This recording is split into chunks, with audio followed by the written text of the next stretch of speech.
Welcome to the February edition of Dear Workery, which is our monthly video installment where I answer your HR questions. So this month's question comes from Rebecca, and her question is, with it being Black History Month and diversity and inclusion a main focus of HR across the nation, how do you implement an inclusive work environment to foster diverse employees? Are there best practices for growing a diverse pipeline? So this is really a two-part question. Anytime we're talking diversity and inclusion, or what's commonly referred to as D&I, you really want to make sure that those efforts are coming from the top down. So meaning your leadership team, your ownership group, whether it's your board of directors, whatever that is to you, even if you're a small business and it's you as the owner and maybe a couple employees, that effort has to come from the top down and it has to be a priority to them. Otherwise, that will not trickle down and you will not see that into, making its way into the everyday work environment. Second thing with that, I really think is important too. If you're looking at doing a D&I initiative, you need to make sure that the people involved in it are diverse people. So you can't have a group of 5 to 6 all white employees heading the D&I initiative, because you're leaving out the people that you're trying to include.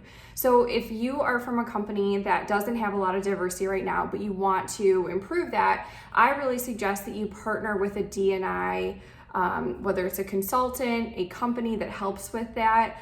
There are so many amazing programs out there now that you can partner with, and they can really help you create a program and initiatives that are going to resonate with those employees that you're trying to capture.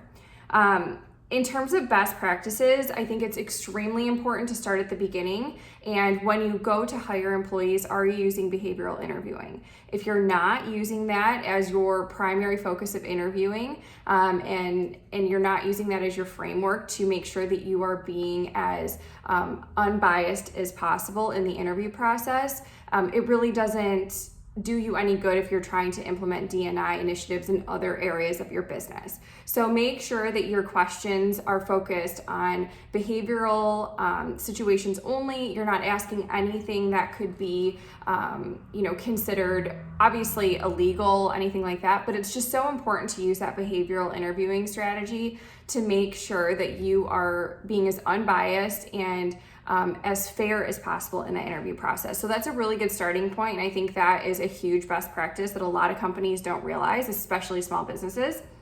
The other thing I would say is to take a critical eye to your current and existing programs, whether that's your policies or your different programs that you offer for benefits and things like that. Use that same, whether it's a D&I consultant or company that you've partnered with, have them really take a critical third, or be a third person in that process to kind of be unbiased and come in and say, okay, what does your policy say?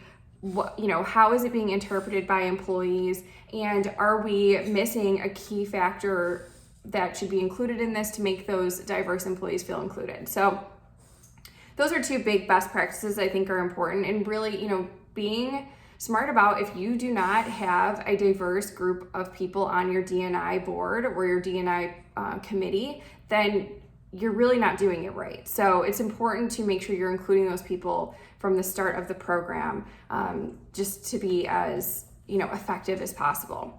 And the other thing that goes along with this is to make sure that you have a really great feedback loop available to your employees, so that those people who feel that they're not being included, or that the programs are not diverse, or whatever their feedback may be, that they can share that and they don't feel that there's any sense of repercussion. It can be really tough to create a program like this that is truly going to feel welcoming to employees, to give feedback in a way that they won't feel that they're being retaliated against, or things like that can be very, very tough to set those types of programs up.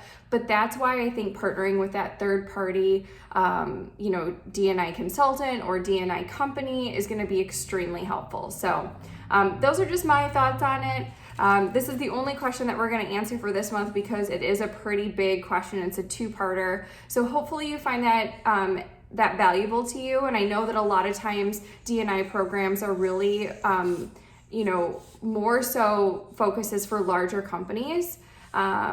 But I think, even if you're a small business, it's important to keep this as a framework as you grow your business so that you can make sure that you're being as fair as possible as you continue to scale. So hope that was helpful to you. Hopefully you also didn't hear my dog snorting too much in the background, but if you did, I apologize, and have a great day.